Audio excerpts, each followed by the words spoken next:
We're going to try to address the ways that we can still stay connected to our kids, and Ms. Belton is going to do that in a second. I'm going to give her a little background. She actually has a bachelor's degree in special education. She spent a number of years teaching children of various ages who have emotional and behavioral challenges, and then she ran an in-school or in-home preschool, and at that point became quite noted and as a beloved but no-nonsense mentor. And then after that, she decided to focus more on looking at the whole family and not just individual kids. So she became the director of community services for the Family and Children's Services of Silicon Valley. And then now she has a private practice as a family coach and is a very in-demand popular speaker. And right now, we would like to thank Parents Place, because she is works through Parents Place as well as, through her practice. And Parents Place is also, there's a nice handout there that they have a lot of different resources, and they're right here in San Mateo, right next door to us. So at this point, I would like to also say that she is the author of a book called Real Parents, Real Kids, Real Talk. It's for sale back here if you'd like to take a look at it. And without further ado, I'd like to introduce Ms. Susan Stone Belton. So I was afraid I was going to be late today, so I had my husband drive me, and while I was driving up, I was using Google Maps, and I was checking Facebook, and I was texting with my daughter and reading my 3 different email accounts. Does that sound familiar to anybody? Yeah. So, oh yeah, you raised your hand. How old are you? 12. The 12-year-old got the joke better than anyone else. I like that. That was good. Anyways, so I am Susan Stone Belton. I have a private practice. I'm a motivational speaker. I'm a family coach. But I am here tonight through Parents Place. And there's wonderful handouts back there that Beth arranged for. But I brought a handout also. And this is the workshop that we're going to be going through tonight. So I don't know if everyone grabbed one. I know there was a crowded table back there. There's also an evaluation form on the table that we would love for you to fill out at the end of the evening. Parents Place is a family resource center, and it's a wonderful organization. It is very close to here. It's on Mariners Island Boulevard. I don't know, 5 minutes from here or something. And it is a place for you to think of when you have questions or concerns about your children. There's classes, and there's coaches, and there's counselors and things like that. Anyways, so I'm very happy to be here tonight. Talking about building self-esteem, especially in this social media world that we're living in. And it is really challenging for us parents to figure out what's going on, because our kids are way above us. They know so much more. Now, I should add real quickly that I am a mom also, in addition to being a teacher and the other things that I told you about. And my son is 33. And my daughter is 29. And just to put it in a little bit of perspective in terms of age, like my children, they each got a cell phone at the age of 16 when they started driving. And it was kind of like, why in the world would they possibly need a phone before they were driving? There's absolutely no reason. And so now, when I think about that, I'm like, oh, 16, that was a really reasonable age. I know second graders who have cell phones. I'm horrified by second graders who have cell phones, but a lot of them do. So we're going to talk a little bit about my philosophy about parenting. We're going to talk a little bit about social media. We're going to talk a little bit about building self-esteem and communication. I'm going to talk for about half an hour, and then we're going to spend about half an hour taking questions.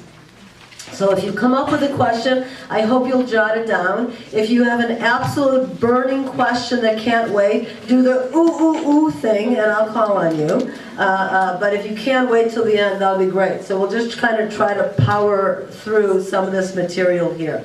The first thing that I want to tell you is I talk to parent groups about 60 times a year. And I talk on a number of topics, and I start every one by telling you that I think that the goal of parenting is to raise a successful adult. That's it. So we think we're raising children, we think we're raising tweens, we think we're raising teens. We're not. We're raising future adults.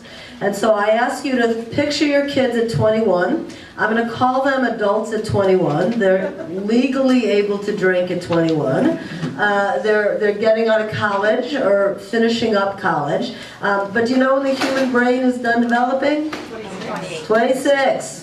26, 27, somewhere in there. So do you ever look at your children and when they do something childlike and you go, why did you do that? What made you think that was okay? The answer is because my brain's not developed. I don't see things the same way you see things. Okay? And I think it's important for us to understand that. The last part of the brain that develops is the prefrontal cortex. That is the part of the brain that helps our children stop and think and make good choices. So when you are wondering why your children seem to be making silly choices, again, that is why. Just because they're not totally prepared for it doesn't mean I don't want you teaching them how to make good choices. So I want you to picture your kids at 21, and here's where you get to yell out a few answers. What do you want your kids to be like when they're 21 years old? Independent. Happy. Functional. Functional.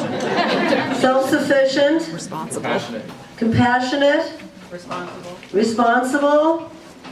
As parents, you have to know what that list is. And if you don't know what that list is, I want you going home, I want you to look at your parent partner and say, what are we trying to do here? Because the day my son was born, I've been working with kids for 16 years. And I said to myself, when he's 21, I want him to be honest, kind, responsible, capable, and close to me.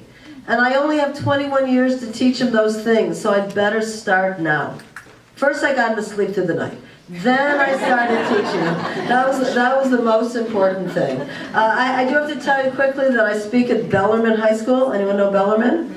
The competitor to Sarah, right? Are we closer to Sarah up here? Anyways, and one year I said, what do you want your kids to be like at 21? And a high school parent from the back of the room yelled out, gone.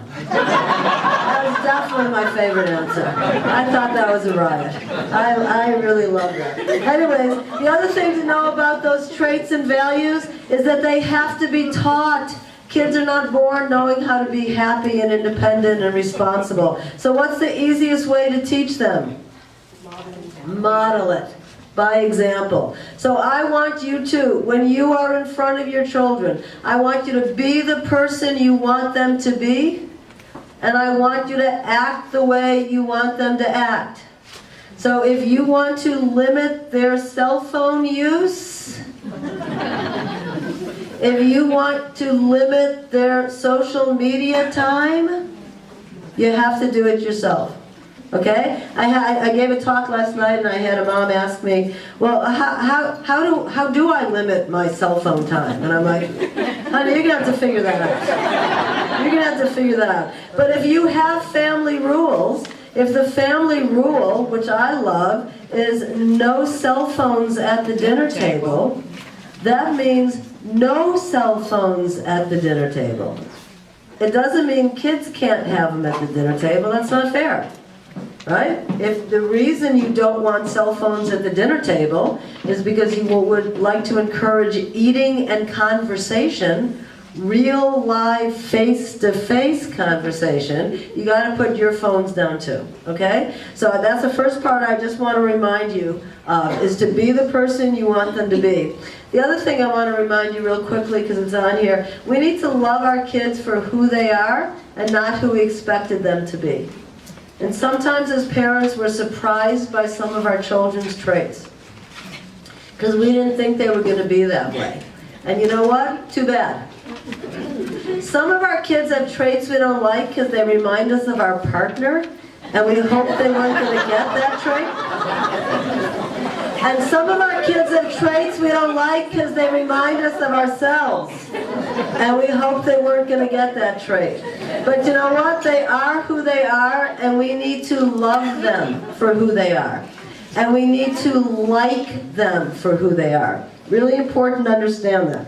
Okay, so moving on to our social media portion. So I just kind of came up with Snapchat, Instagram, YouTube, Twitter, Pinterest, Tumblr, WhatsApp, and Musical.ly. You all know those? Your kids, oh, I knew you were going to raise your hand. The kids all know them. These are just kind of the most popular ones. I'm sure that the kids can give us a much longer list, and if we have time, I'll have them stand up. My kids are older. I don't know all the new ones. Do you know how many social media sites there are? Thousands. There are thousands of sites. Okay? So it is good for you as parents to understand what your kids are doing. This is a middle school, right? Yes. You all should have their passwords. You all should be knowing what they're doing. When they get into high school, as they get older and earn your trust and earn their independence, you can back off of that. But for now, it is your responsibility to know what they're doing, what they're looking at, what they're seeing. If it's confusing for us, it is confusing for kids. They don't think they're confused. Sorry, honey. But they are. Okay? It is confusing. It's overwhelming. So I want you to know the sites. I want you to know what these sites are, so that when you hear your kids talking about them, you're aware of it. Okay? Now, I think that a lot of people think social media is a really terrible thing. Well, let's look at the pros, because there's a lot of pros to social media. So first of all, social networking, it is an extension of real-life friendships. I mean, they do connect with their friends, they make plans with their friends, and I think that it can be a really good thing. Within limits, we can talk about limits in a minute, but it is a positive thing. It's also something, as Beth said, it's not going away. Our kids are going to be using more and more and more technology and more apps and more social networking the older they get. So we can't just say, no, you're not allowed to do it, or no, we're not going to talk about it, or we're just going to pretend it doesn't exist. So it is a positive thing, and it's an extension, and it's something that's going to be in their lives for a long time. Another pro to social networking is it does give the more shy, introverted kids a way to reach out and connect with people. Okay, now I'm blinking. What's the thing where you used to go out and find, characters that weren't really there? Yeah, what was it? Pokemon Go. Pokemon Go. Anybody play that? I've had so many parents call me up and say, you know what, it's so awesome, my kid never wanted to go out by themselves, my kids never wanted to go play. Now they go into downtown, now they go out and play at the park. They're getting out of the house more because they want to play that game. Okay, so there are ways that it encourages children to get out and to communicate more. It is less intimidating than talking to people face to face. We'll put that in the pro and the con column, right? But so it does build some self-esteem and improve some social skills for kids who are not as comfortable in person. They can learn to communicate and connect online. I think that social networking gives kids who have unique interests or hobbies a place to connect and talk and find other people. I have a stepson who, from a very young age, early in high school, has connected with kids all over the world that on games he was playing. He's now a third-year medical student, and he's still really good friends online with a lot of those people. And as he has traveled the world, he has connected with some of them, right? So it is a way of making real-life friends. It's weird for us to think that you can have a friend that you've never ever met, but am I the only one old enough to remember these things called pen pals? Anybody have a pen pal when you were young? Right? Didn't you feel like it was a friend? Sometimes you wrote to them for years. Right? And we saved the box of letters. So it's a similar thing. It's like a pen pal, but it's on the computer. Or their cell phone. Which, by the way, their cell phone is a computer in their pocket. I remember I went to University of Chicago High School, and I remember seeing my first computer. It was the size of that wall. Remember that? And they would put the cards in them, and right? Now your children are carrying a computer in their pocket. Right? That's pretty intimidating. That's a really powerful thing that they're carrying in their pocket. And then again, I think I kind of mentioned this, social networking does teach our kids about computers and technology and that type of stuff. And again, it's going to be more and more a part of their world. Okay, let's look at the cons. You guys know the cons. First of all, the top one we have to mention is cyberbullying. Right? And you all know what that is. It is an extension, usually an extension of bullying that happens to their face. So it's happening at school, it's happening among their peers, but it's really easy to continue it at home. And it is devastating to children when they are being bullied on the computer and when they are being bullied through social media sites. And this is part of the reason you as parents need to be aware of what your kids are doing. Whether they are the target, we do not use the word victim, we use the word target. Whether they are the target of bullying, or perhaps they are the bully.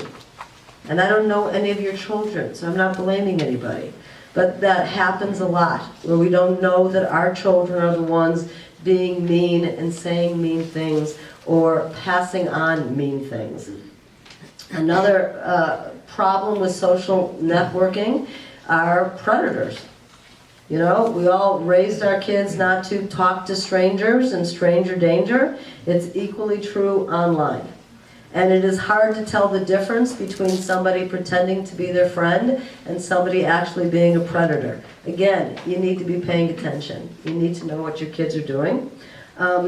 A huge con is that there is less face-to-face, real human interaction. And that is both true with their friends and even at home. Do any of you ever text your children upstairs to tell them to come down to dinner? Yeah. Some of you are laughing and some of you are going, yeah, I do it all the time, right? Right? Because that's how they communicate. Okay? That is a very good thing to know. I took my son with me to, I was speaking at a high school and I took my son with me and I said to the parents, you know, texting is a really good way to communicate with your kids. It's not the only way, but it is a good way to communicate. And when we drove home, I said, so how did I do? He goes, well, you did really good, but when you get to that line, you need to explain to the parents the reason texting is good is because kids don't want to hear their parents' voices. I said, okay, I'll be sure to mention that. It is a good way to communicate, but it is there's not enough real-life human interaction. So we do need to say no cell phones at the table.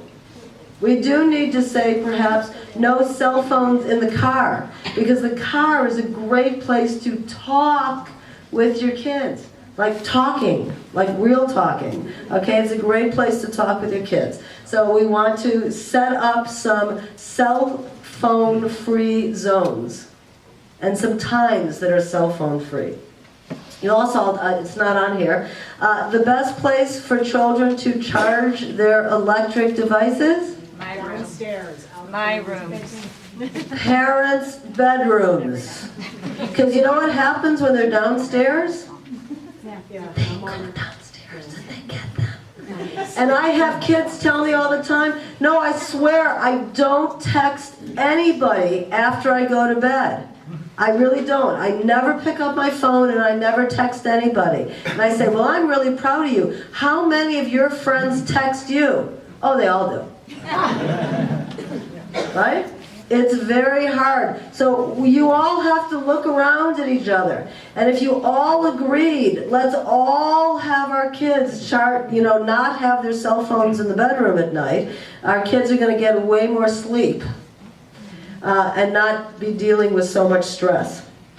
Okay? Another thing that is a problem with social networking, as Beth pointed out to me, is our kids are so concerned with likes, with clicks, with views, as opposed to being concerned about what kind of person am I and what value am I giving out to the world. I'm much more concerned about how many likes I'm getting. And obviously we know that fewer likes affects our kids' self-esteem. okay? And we need to be paying attention to that. You as parents, and we've mentioned some of these, you absolutely have to provide structure and rules. Your kids are not coming to you saying, I'm having a hard time, please put more rules on me, okay?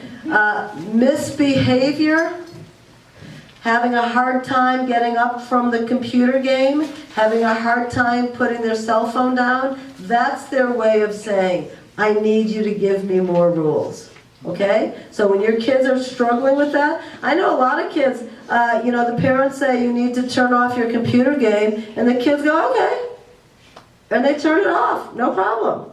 I know a lot of kids who they say turn it off, and they freak out. They absolutely freak out. That's a problem. That's a problem. That is a kid, I'm going to use a big word here, that's a kid who's addicted. If you are finding that your child is really having an emotionally difficult time with getting off of electronics, we need to think about if we're having a problem there. Because we definitely are seeing addiction to their devices. And we're talking about all those devices. You also need to be discussing online safety and internet security. It used to be, I went to a class when Facebook came out. It was a class of Facebook for parents. And we were taught that kids think of Facebook, and again, I know that kids aren't using Facebook anymore. This was many years ago, but I'm just using this as an example. But, when kids are sitting in their bedroom and they're on their bed and their bedroom door is closed and they have their phone and they're doing something on a social media site, they tend to think of it as, this is like the privacy of my bedroom. And we were taught to explain to parents that it's not the privacy of their bedroom, it's like being on your front yard. Everybody can see everything. Right? Nothing ever goes away. Have you heard that Snapchat, that things go away after 5 seconds or 10 seconds? Nothing ever goes away. And now kids have figured out, well, I just take a screenshot. So now it never goes away. Right? And you need to be explaining that to your kids and make sure they understand that. That some people say, no, it goes away after a few seconds. No, it doesn't. It's there forever and everybody can see it.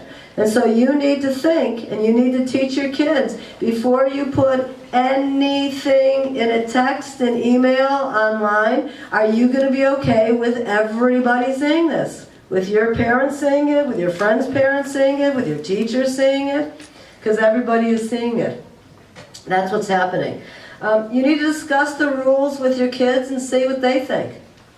I think that if we can get our kids to work with us on some of these rules and some of this structure, and this is true not just about social media, but in life in general, if we can work with our kids to set up rules that work for everybody, as opposed to it just being, I'm the mom, and I said so, and that's it.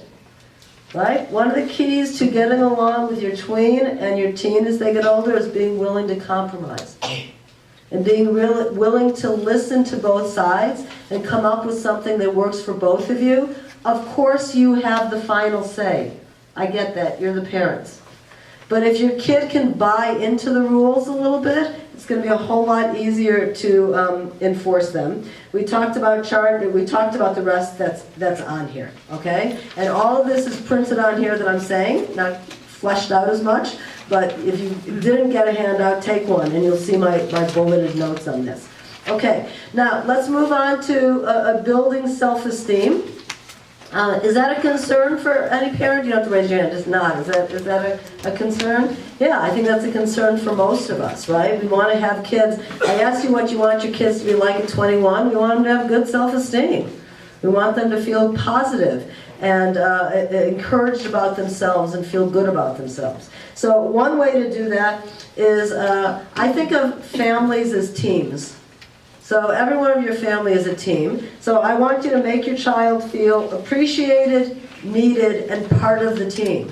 Because as we know from watching the Warriors or the Giants, when everybody on the team is pitching in, the team does better, right? And so we want to make sure that they understand that we need them, we value them, we appreciate them, that they have something to contribute, that we're counting on them, and that our family, our team works better when they are contributing, and we want them to contribute. We value their contributions. Another thing I want you to do is ask for their help. Ask for their advice. Ask for their opinions. When my kids were little, I would do silly things like I'd loosen the lid on the jar of peanut butter, and then I'd go, oh, it's stuck, I can't open it, somebody come help me please. And they would come running in and open it, and I'd go, oh, thank you so much, I couldn't have done it without you. Okay? So that's with little kids. With you, you don't have to fake stuff. They are helpful.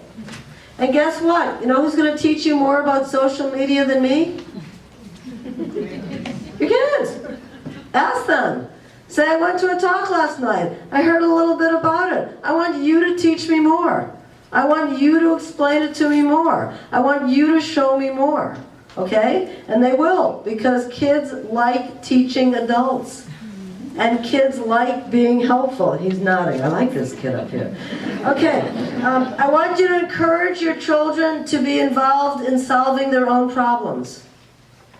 Their problems are family problems, right? And I understand that. But they have to, from a young age, be involved in solving their own problem. Not everything is up to you to solve. So you can ask them things like, well, what did you do the last time this happened? When our kids are little, we say, what can we do to make you feel better? As your kids get older, at this age, you start saying, what can you do to make you feel better? They might not know.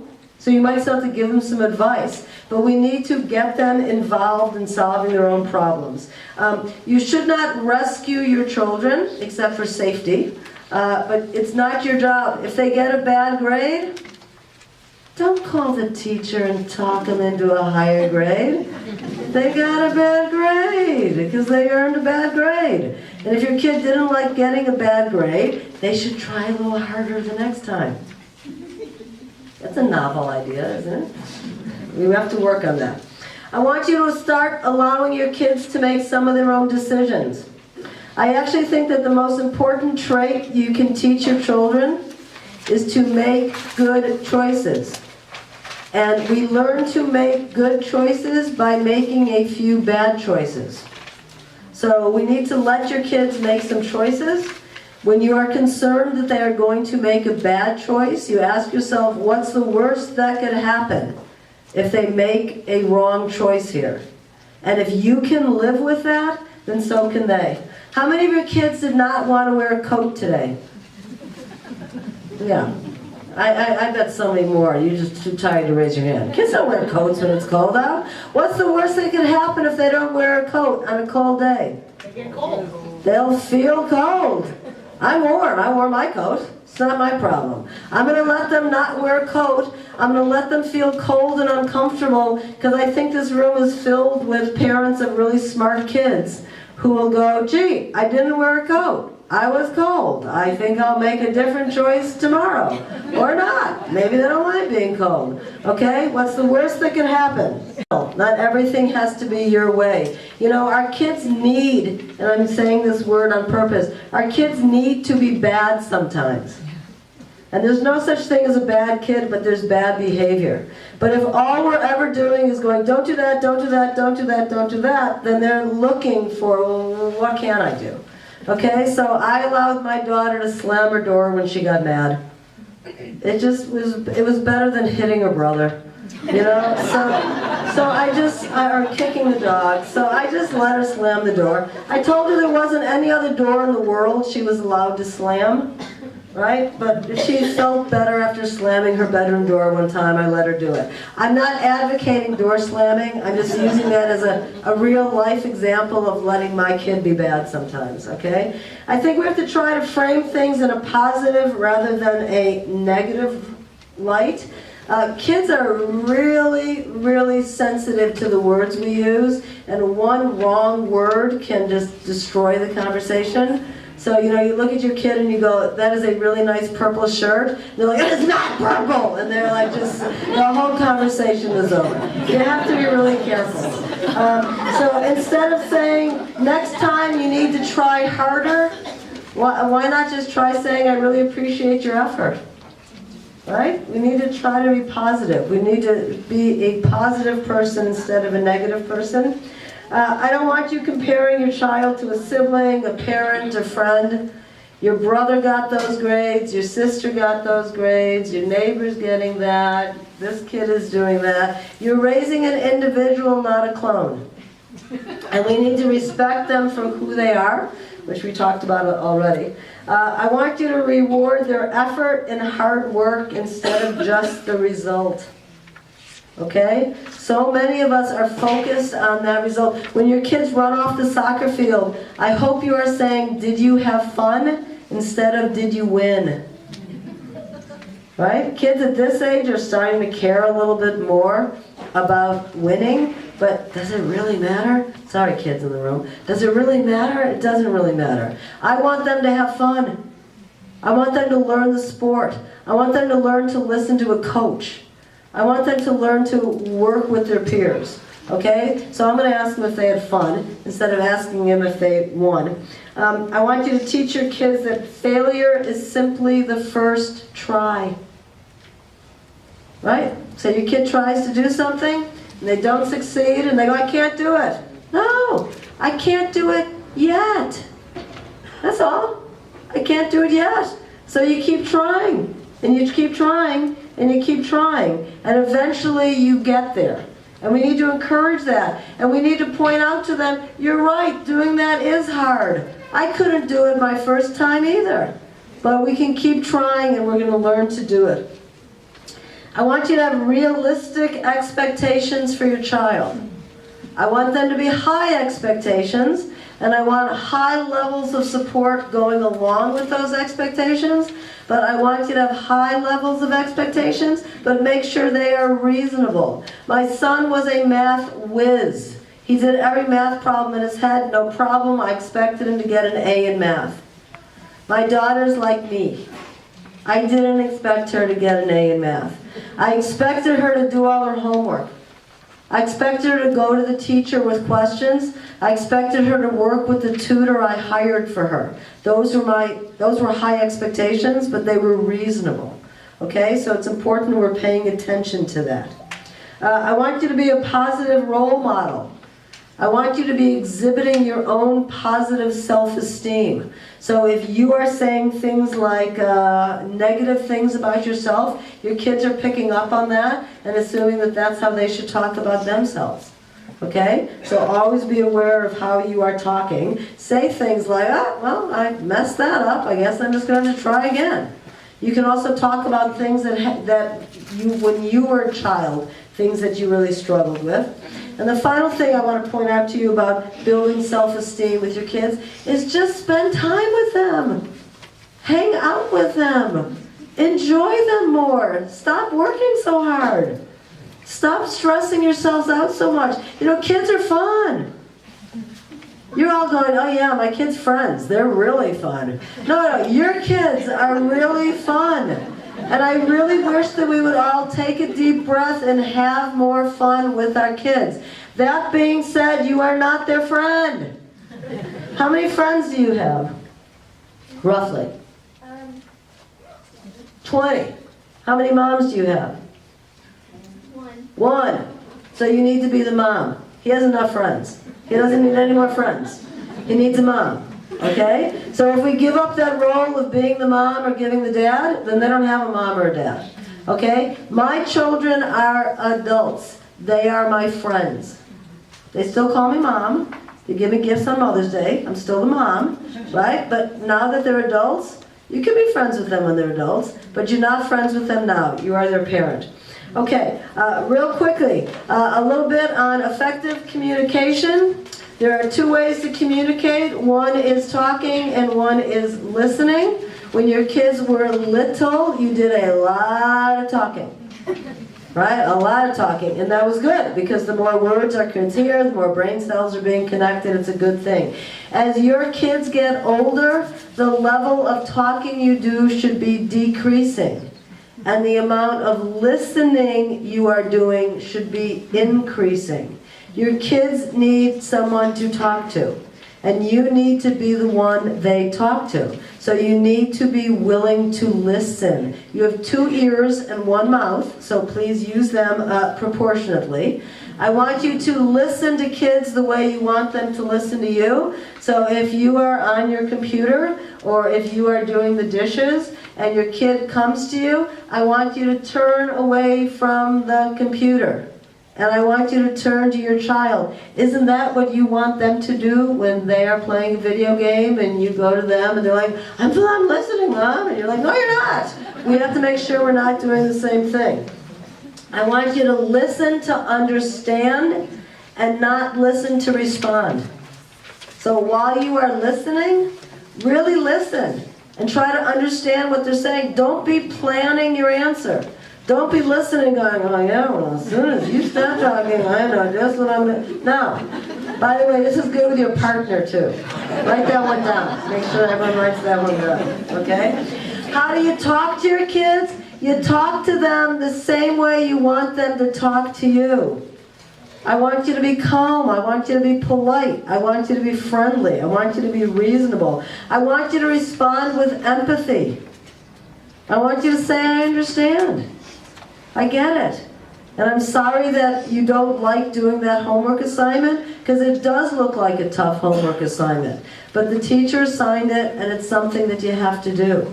But you need to be empathetic first. If your child says, I don't want to do this homework assignment, and you respond with, too bad, get in there and do it, that's really not a very healthy conversation. Right? And that's what a lot of us do. And we need to respond with empathy instead. The best 3 places to talk with your kids: at the dinner table, in the car, and at bedtime. In the car, they're captive, you know? And so they're in the back seat, and you're looking this way, and they're looking out the side window, right? And it's much easier for kids to have a conversation that's not eye to eye. Right? Have you ever walked up to your kid and go, we need to talk? It doesn't work. Right? So those are the 3 best places to talk. I said it again here. Ask your kids to educate you and for their help. And then the final thing I'm going to say before I'm going to take questions, and I start every conversation, talk I give, asking what you want your kids to be like. And I end every talk I give with encouraging parents to stop yelling. My mom was a yeller. And when I was 5 years old, I announced to the world that when I grow up, I'm going to work with children, and I'm going to be a mommy, and I'm not going to yell. And then I became a mommy. And I yelled. And I yelled a lot. And one night I had my kids in the bathroom, and they were they were little. They were probably like 8 and 4, 7 and 3, something like that. And they were doing that trick of not brushing their teeth, which for some reason just makes us all crazy when their kids were little. And I was yelling at them, and I saw my face in the mirror. And I realized 2 things. I realized, number 1, I looked just like my mom yelling. And number 2, I realized that that was a really ugly, mean, scary face. And the only 2 people in the world that have ever seen that face are my 2 precious babies. The ones I've been waiting for since I was 5 years old. The ones I'm trying to role model appropriate behavior for. And I told myself that night that I had to stop yelling and I had to work on it. So I did 2 things. One thing I did was I put a rubber band on my wrist, and I wore it for 6 months. And every time I started to yell, I snapped it, and every time I thought about yelling, I snapped it, and every time I saw it, it reminded me that I was working on not yelling. And the second thing I did when my children started doing something that made me angry and made me tempted to yell, I would take a step back, and I would look at them, and I would go, that's not my child. That's somebody else's child. Because I would never yell at somebody else's child. What I would do with somebody else's child is I would say, that kid is having a hard time. And that kid needs me, the responsible adult, to say something helpful. Not to yell, but to say something helpful. Okay, so I really do encourage you, if yelling is a thing you do, I encourage you to work on not doing it. When I stopped yelling, my kids stopped yelling too, and it really made a big difference. Okay, so now we have time for questions. Who has a question? I know you want to connect, you can connect via text, but I love the other stuff. Yeah, so first of all, when your kids say, all my friends are on Instagram, and you are tempted to say, oh no they are not, I know their moms and they're not on. You need to say, I'm sorry it feels like they all are, and I'm sorry if you're the only one who isn't. Okay? So first of all, we need, again, that's being empathetic. The second thing I want you to do is I want you to make sure your daughter knows if she's not allowed to be a 6th grader on Instagram, when can she? So what I like doing is having families say, in our family, kids can go onto social media when they are fill in the blank, right? I think that a lot of kids push back when we simply say, no, you can't have a phone, no, you can't have this. They want to know, well, when can I? Okay? So also, when you give them that date, that gives them an idea of every time they come to you and say, now can I, now can I? And you're like, no, we told you in 8th grade, we told you in 8th grade. The other thing is that it might be true. You might consult with her friends, and it might be true that a lot of her friends are on Instagram and planning things. So you might decide yourself to say, yeah, you know what? I might reconsider. And it doesn't have to be tomorrow, but you know what? I will reconsider that. But it will be that I will have the password, and that I will be looking at it, and that, for instance, you cannot go on it without me sitting next to you in the beginning. Right? Now, I know that some of you are laughing, oh, if I tell my kid that, they'd never do that. Some of the kids are laughing, saying, yeah, that's not going to work. But these are just some of the ideas. I think that when we just say absolutely no to things, it freaks them out a little bit. And so we have to give them hope that that day is coming. And whenever you do first introduce your kids or allow your kids to get on social media, it absolutely has to be that you have the passwords and that they know that you're going on and checking. And the very first time you pick up their phone and you try to get onto Instagram with their password, and it's not working anymore, I guess they lose their devices for a while. That would be the consequence for them. Okay. Who else? Yeah. If you suspect your child is addicted to electronic media, how do you handle it?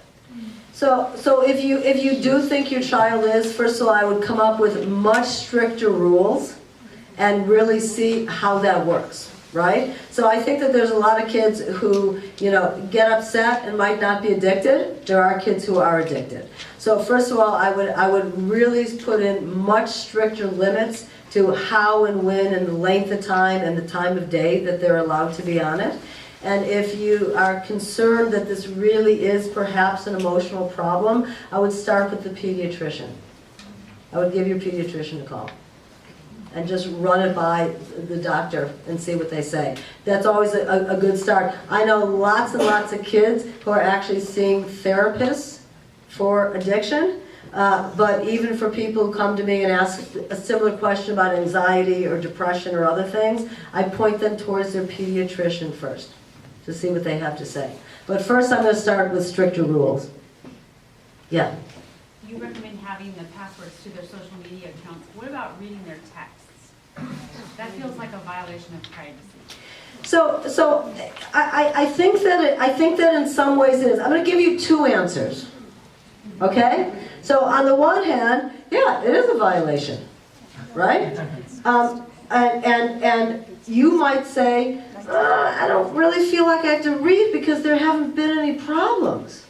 My kid is texting and there haven't been any issues, and so I don't feel the need to do that. So I would never say to you, oh no, you totally should, even though you're not having any problems, right? So you have to kind of know that. I think though that what our kids need to understand, especially at this age, is that they don't have as much privacy as they will as they get older. Right? So if this was a high school and you all were parents of juniors, I'd be going, get off their text messages. They got to figure this out.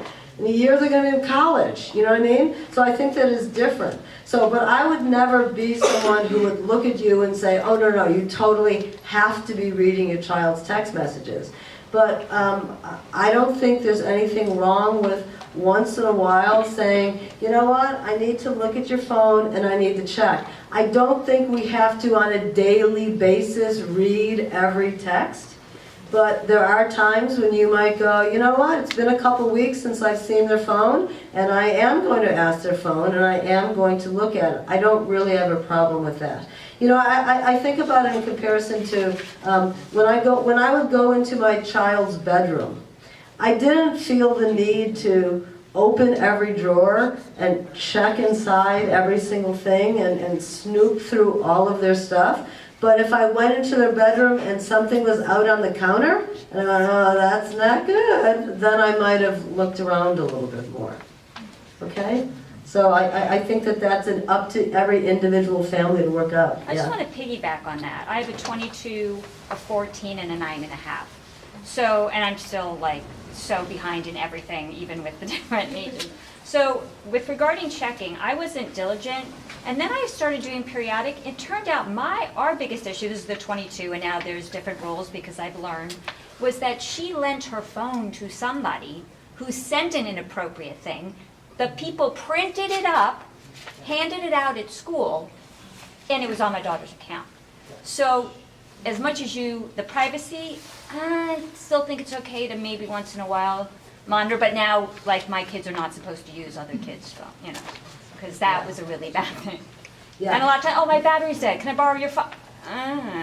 Well, I think that's right. I think that with kids this age that there should be periodic checks just to make sure. And there's a lot of stories, you know, things like that where you know, one kid takes the phone. You know, there's all these things where kids set up fake accounts and pretend to be someone else and get people in trouble. And there's a lot of bad stories. So I do think, especially in middle school, that there should, at a minimum, be periodic checks. But again, I'm just saying I wouldn't look at you and go, you're wrong if you're never checking. I think we're better off if we periodically check.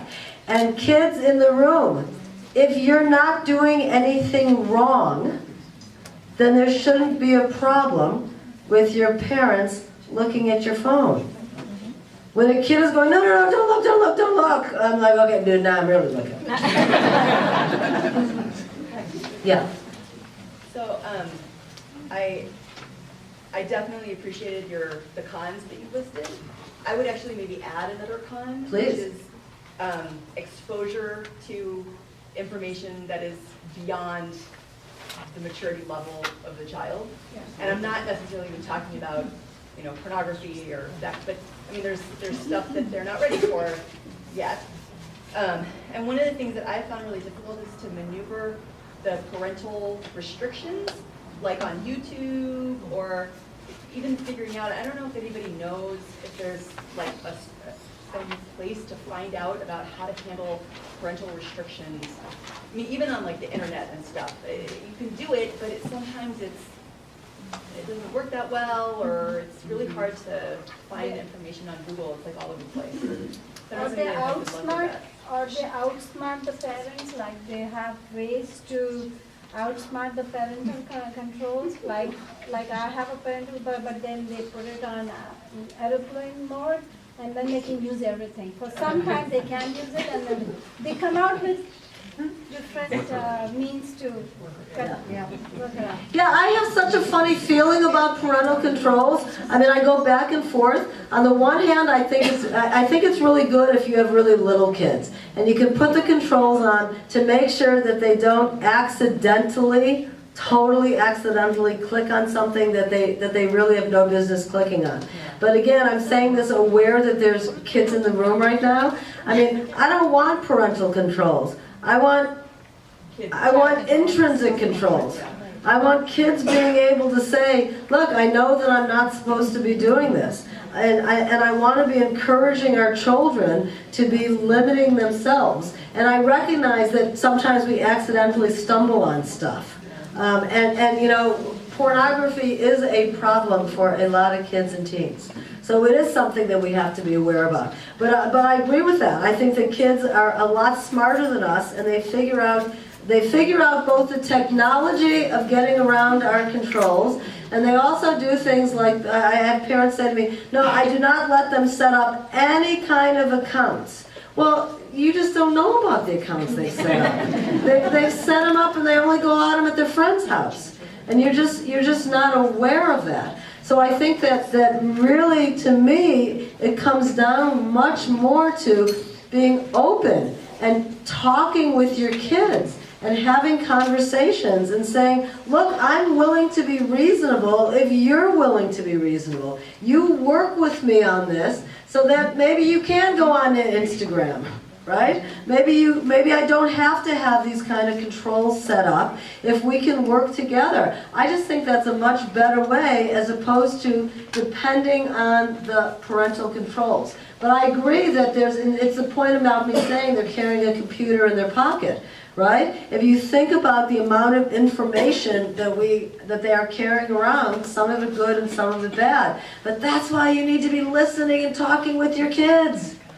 Right? That's a much better way of controlling your kids, is by getting along and working on it together instead of counting on that. You know, I think that there must be, if you Google how to set up I've done it. parental controls. It's not very... Ask your teenager, they'll figure out how to set it up. I'm telling you, ask them for advice. When I go to schools and we're trying to like set up the technology and we can't do it, I'm like, walk out in the hallway and grab the first kid that walks by. Just grab a kid and they'll set it up in 5 minutes. And it happens every time, yeah. I had a quick, what age do you think it's appropriate for kids to have cell phones? My daughter's in 6th grade. We just said, no, you don't need a cell phone yet. And Yeah. we don't think it's appropriate. So I can't tell you that I think that there's a certain age. What I can tell you is later is better. Later is better. There has to be something to work towards. There has to be something to look forward to, right? And so some kids in 6th grade are totally immature. Some kids in 6th grade are really mature. But I agree with you. You have to stop and ask yourself, what do they need a cell phone for? They all want one, but there's a difference between wants and needs. And I love it when parents say to me, oh, my child needs a phone because they won't be able to call me if they don't have a phone. I'm like, well, first of all, if they're at school, there's this room called the office that has phones. And then I also go, all they have to do is borrow one of their friends, because some of their friends have phones, so they will be able to call you. So I think that, again, similar to the Instagram answer, you decide, in our family, we believe that children should get their first cell phone, I'm making this up, when they're in 8th grade. And so when you enter 8th grade, we will discuss getting you a phone. Okay? But nobody should get a phone without a contract and rules and understanding. It ain't their phone. It's your phone. You're just letting them use it. Yeah. When you say cell phone, I presume that's equivalent to smartphone as opposed to Yes. flip phone or talk text. So We did that for we screwed up and gave our 6th grader a smartphone because we were stupid. Her older brother, he knew the summer before 9th grade, he just started 9th grade, he got a cell phone. Up until then, he could talk and he could text, and it was great because he was biking a lot of distances on his own. And he wanted to make sure if he fell down and got hurt, he was biking from here to San Mateo, but there is a difference between, when you say cell phone, it seems in every country. yeah, so I am meaning a smartphone. So I am referring to one. So I think that's great. So you could start with a flip phone. And they're very hard to find, but eBay is good to find. Well, but what a great way for your child to show you that they can be responsible. So you could start with a lower level phone and say, let's see how you do with this. And let's see if you follow the rules. And let's see if you hand it to me at night when I tell you to. And let's see if you put it in the basket on the kitchen table while we're having dinner. And you know what? If things are going well with that, then we can talk about it. But I like dates. I like saying at a certain point. Now there's a woman way in the back. Yeah. Hi, thanks. So I have a question about when a child is not a targeter or a targeted, but they hear about issues of bullying going on, but they don't really know all the details, and it has a big impact because I don't know how to advise with respect to social dynamics with the other kids, and I don't want to pry and create more gossip circles. So I'm really curious to get your thoughts on what's the right way to handle that. So there's three people in a bullying situation. There's the target, there's the bully, and there's the bystanders. And what we are trying to do today is turn the bystanders into what we call upstanders.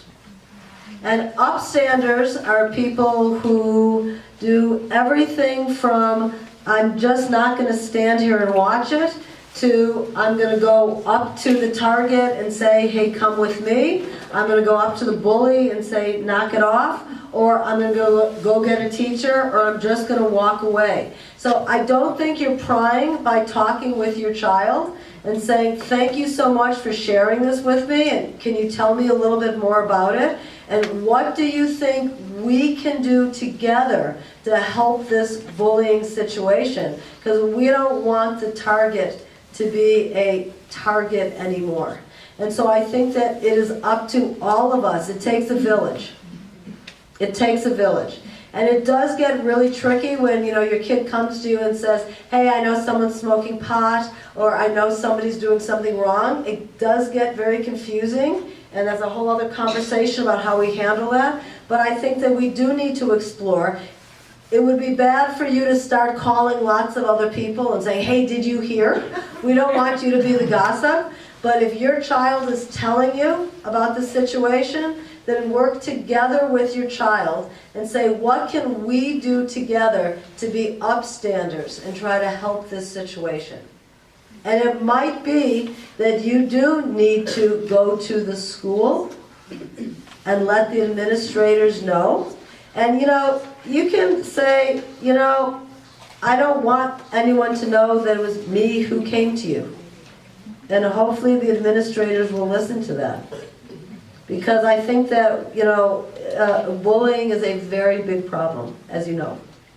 And so that's what I would do, is I would work with my child. So just a quick follow-on. What if it's not the child that raised it? They may have not even known about it, but it's actually different gossip circles, and you don't want to necessarily expose your child to that either. Yeah, so I mean, we all hear about things, and there's not always something we can do about it. Again, it might be something, if you think it's a situation at this school, then I might take that to somebody who could do something about it. I used to work I used to do a lot of anti-suicide training with kids. And I would talk to teenagers and I would say, what would you do if you thought a friend of yours was suicidal? And they go, oh, well, no, I wouldn't tell anybody, I'd get him in trouble. And I would say, no, that's too big a secret for you to have by yourself. So I want you to take that, and I want you to find an adult you can hand that off to. And then you can say, I did the best I can. So if you think you know, as an adult, that you know of a situation that might be potentially dangerous, I would encourage you to hand that news off to someone else. And say, I don't know for sure this is true. Rumor has it. I would rather the authorities know about it, meaning the people here know about it, than me just to sit back and not do anything about it. But that's me. I would rather take that secret and hand it off to someone else. Okay, we have time for one more question. Yeah. Kind of piggybacking on this, if your child is a target of cyberbullying, at what point do you as the parent kind of what do you do? Like, what should you do? It's tough. It's tough. It is really tough. So I think that you need to be more involved with, and really you need to be on that social media every day. You need to be taking screenshots of what's happening, and if it's something coming from a kid here at school, you absolutely go to the school, absolutely. And you might consider going to the parents, if you know the parents of the child that's happening. But I absolutely, regardless, I would take you to the school knows it's happening, because if it's happening to your kid, it might be happening to another child, okay? There's lots of handouts on the back table. I have copies of my book back there, and thank you all very, very much for coming. I appreciate it.